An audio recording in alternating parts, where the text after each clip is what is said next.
Thrift by Samuel Smiles. Methods of Economy, Part 1. It was with profound wisdom that the Romans called by the same name courage and virtue. There is, in fact, no virtue properly so called without victory over ourselves, and what cost us nothing is worth nothing. De Maistre. Almost all the advantages which man possesses above the inferior animals arise from his power of acting in combination with his fellows, and of accomplishing, by the united efforts of numbers, what could not be accomplished by the detached efforts of individuals. J.S. Mill. For the future, our main security will be in the wider diffusion of property, and in all such measures will facilitate this result. With the possession of property will come conservative instincts, and disinclination for rash and reckless schemes. We trust much, therefore, to the rural population becoming proprietors, and to the urban population becoming capitalists. W. R. Gregg. The methods of practicing economy are very simple. Spend less than you earn. That is the first rule. A portion should always be set apart for the future. The person who spends more than he earns is a fool. The civil law regards the spendthrift as akin to the lunatic, and frequently takes from him the management of his own affairs. The next rule is to pay ready money, and never, on any account, to run into debt. The person who runs into debt is apt to get cheated, and if he runs into debt to any extent, he will himself be apt to get dishonest. Who pays what he owes enriches himself. The next is never to anticipate uncertain profits by expending them before they are secured.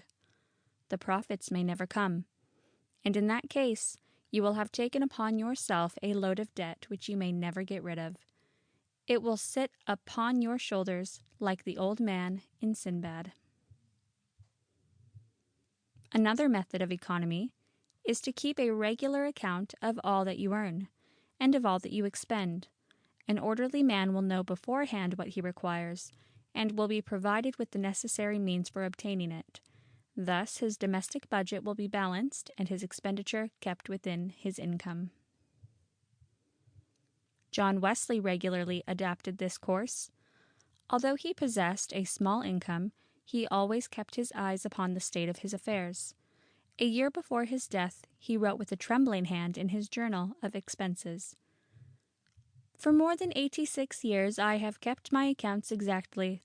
I do not care to continue to do so any longer, having the conviction that I economized all that I obtain and give all that I can.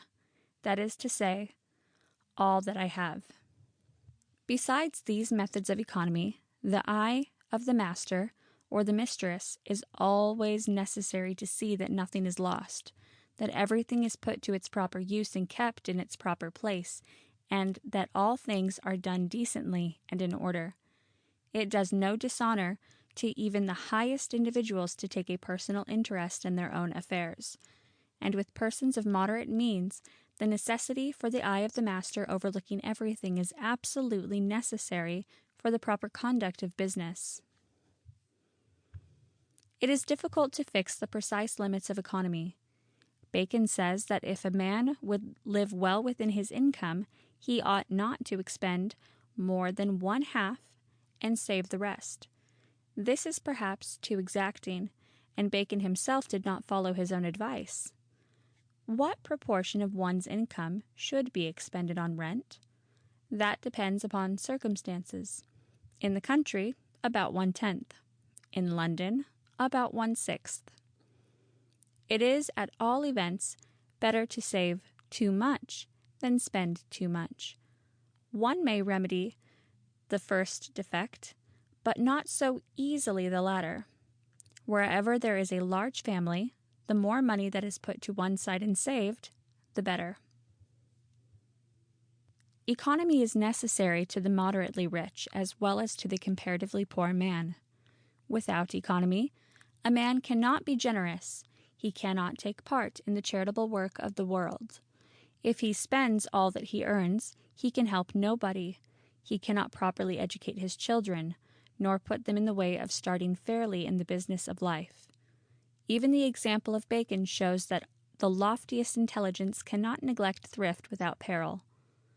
But thousands of witnesses daily testify that men, even of the most moderate intelligence, can practice the virtue with success.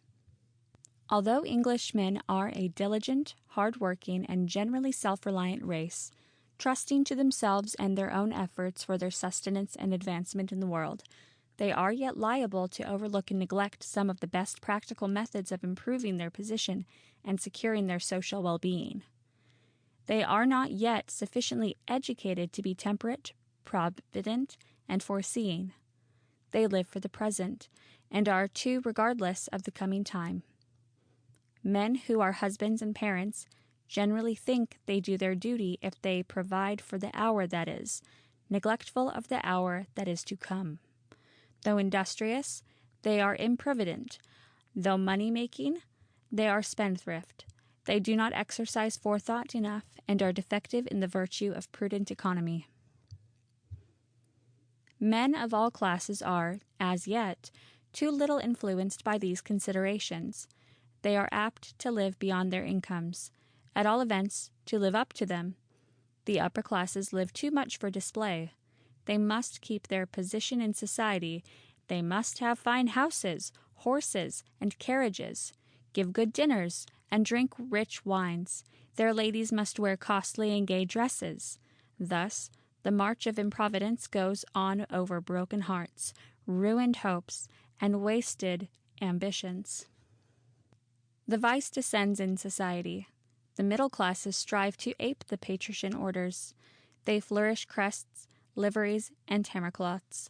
Their daughters must learn accomplishments, see society, ride and drive frequent operas and theaters. Display is the rage, ambition rivaling ambition, and thus the vicious folly rolls on like a tide. The vice again descends. The working classes, too, live up to their means. Much smaller means, it is true, but even when they are able, they are not sufficiently careful to provide against the evil day. And then only the poorhouse offers its scanty aid to protect them against want. To save money for avaricious purposes is altogether different from saving it for economical purposes. The saving may be accomplished in the same manner, by wasting nothing and saving everything. But here the comparison ends. The miser's only pleasure is in saving. The prudent economist spends what he can afford for comfort and enjoyment, and saves a surplus for some future time. The avaricious person makes gold his idol.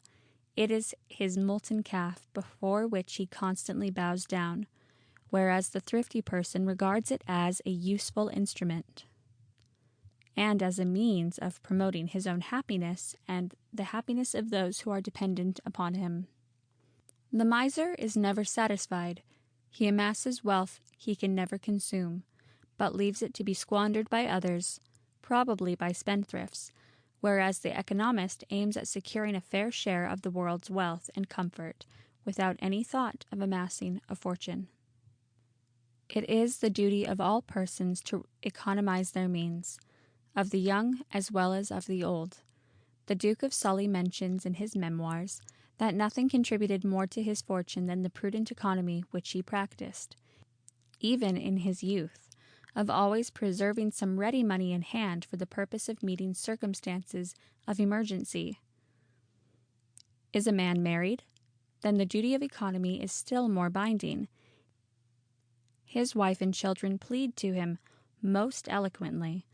Are they, in the event of his early death, to be left to buffet with the world unaided? The hand of charity is cold, the gifts of charity are valueless, compared with the gains of industry and the honest savings of frugal labor, which carry with them blessings and comforts, without inflicting any wound upon the feelings of the helpless and bereaved. Let every man, therefore, who can endeavor to economize and to save, not to hoard, but to nurse his little savings, for the sake of promoting the welfare and happiness of himself while here, and of others when he has departed. There is a dignity in the very effort to save a worthy purpose, even though the attempt should not be crowned with eventual success. It produces a well-regulated mind. It gives prudence a triumph over extravagance. It gives virtue the mastery over vice. It puts the passions under control. It drives away care. It secures comfort. Saved money, however little, will serve to dry up many a tear, will ward off many sorrows and heart-burnings, which otherwise might prey upon us. Possessed of a little store of capital, a man walks with a lighter step. His heart beats more cheerily. When interruption of work or adversity happens, he can meet them. He can recline on his capital, which will either break his fall or prevent it altogether. By prudent economy, we can realize the dignity of man. Life will be a blessing, and old age an honor. We can ultimately, under a kind providence, surrender life, conscious that we have been no burden upon society, but rather, perhaps, an acquisition and ornament to it, conscious also that as we have been independent, our children after us, by following our example and availing themselves of the means we have left behind us, will walk in a like manner through the world in happiness and independence. Every man's first duty is to improve, to educate, and elevate himself, helping forward his brethren at the same time by all reasonable methods.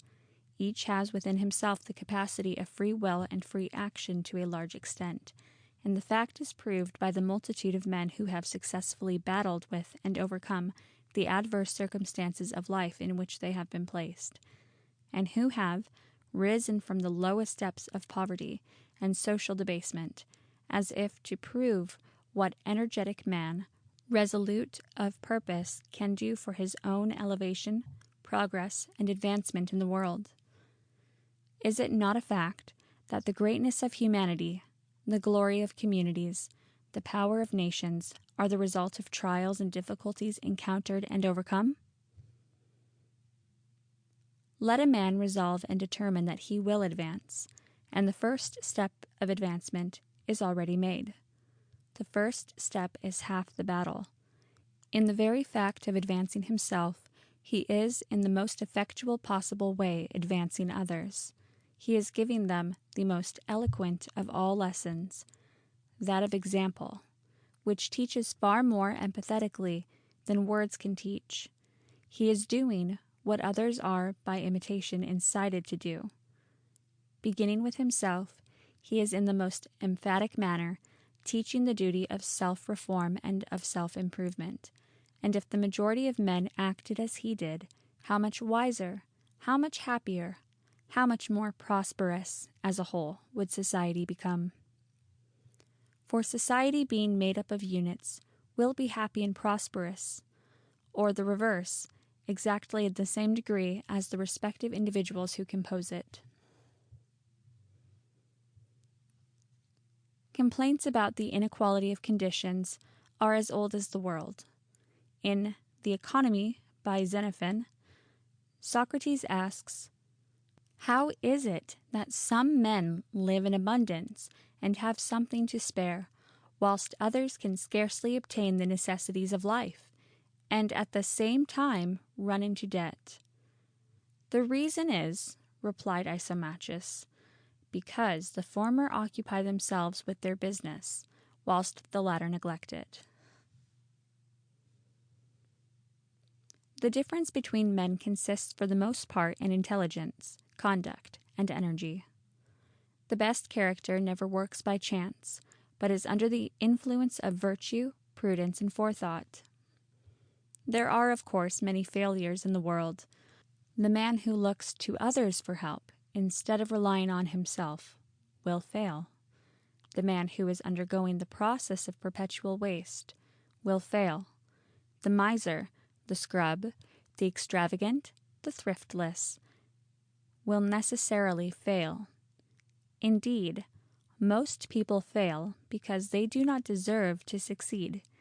They set about their work in the wrong way, and no amount of experience seems to improve them. There is not so much luck as some people profess to believe. Luck is only another word for good management in practical affairs. Richelieu used to say that he would not continue to employ an unlucky man.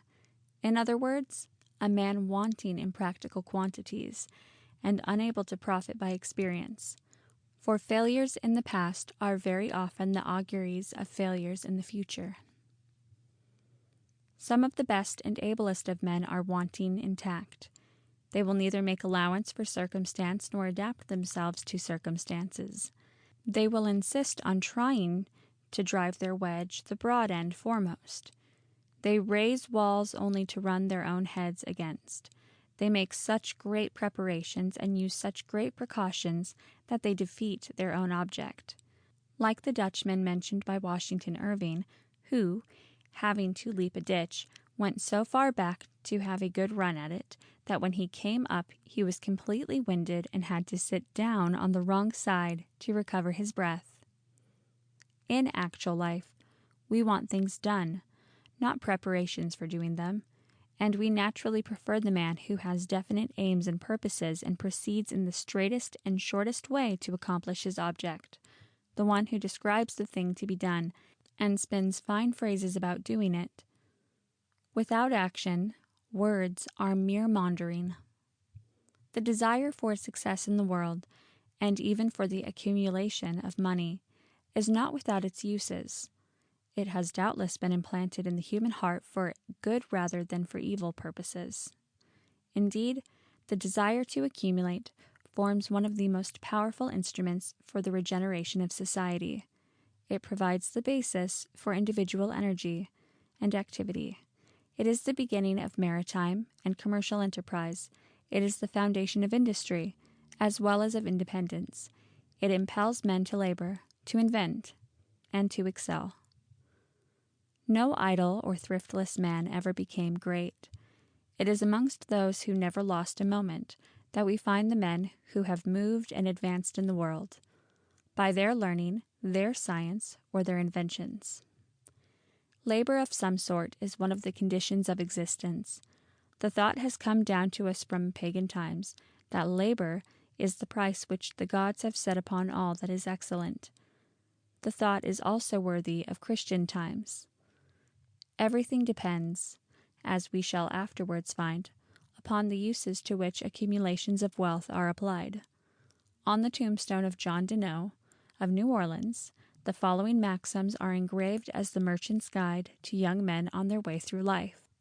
Remember, always, that labor is one of the conditions of our existence.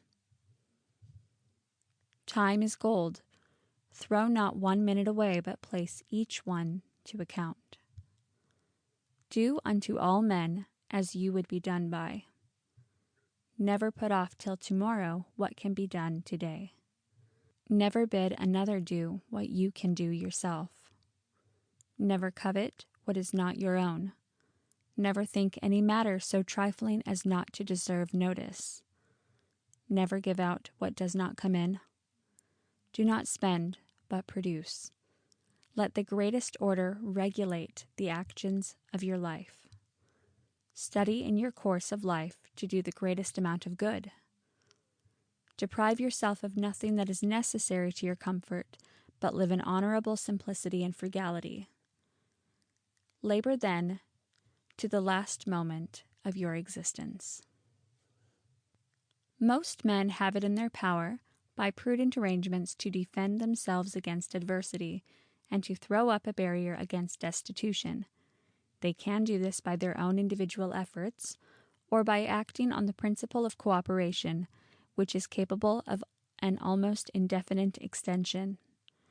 People of the most humble condition, by combining their means and associating together, are enabled in many ways to defend themselves against the pressure of poverty, to promote their physical well-being, and even to advance the progress of the nation.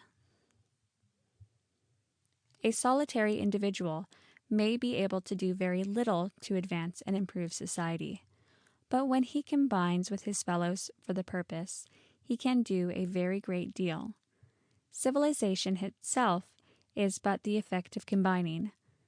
Mr. Mill has said that Almost all the advantages which man possesses over the inferior animals arise from his power of acting in combination with his fellows, and of accomplishing, by the united efforts of numbers, what could not be accomplished by the detached efforts of individuals. The secret of social development is to be found in cooperation, and the great question of improved economical and social life can only receive a satisfactory solution through its means. To effect good on a large scale, men must combine their efforts, and the best social system in that which the organization for the common good is rendered the most complete in all respects. The middle classes have largely employed the principle of association. No class has risen so rapidly or done more by their energy and industry to advance the power and progress of England. And why? Because the most active have always been the most ready to associate, to cooperate, and to combine. They have combined when they were attacked, combined when they had an abuse to destroy, or a great object to accomplish. They have associated together to manufacture articles of commerce, to make canals, to construct railways, to form gas companies, to institute insurance and banking companies, and to do an immense amount of industrial work. By combining their small capitals together, they have been able to accumulate an enormous aggregate capital and to execute the most gigantic undertakings. The middle classes have accomplished more by the principle of cooperation than the classes who have so much greater need of it. All the joint stock companies are the result of association. The railways, the telegraphs, the banks, the mines, the manufactories have, for the most part, been established and are carried on by means of the savings of the middle class. The working classes have only begun to employ the same principle. Yet, how much might they accomplish by its means? They might cooperate in saving as well as in producing. They might, by putting their saved earnings together, become, by combination, their own masters. Within a few years past, many millions sterling have been expended in strikes for wages. 100 millions a year are thrown away upon drink and other unnecessary articles. Here is an enormous capital. Men who expend or waste such an amount can easily become capitalists. It requires only will, energy, and self-denial. So much money spent on buildings, plant, and steam engines would enable them to manufacture for themselves instead of for the benefit of individual capitalists. The steam engine is impartial in its services. It is no respecter of persons. It will work for the benefit of the laborer, as well as for the benefit of the millionaire. It will work for those who make the best use of it, and who have the greatest knowledge of its powers. End of section 8.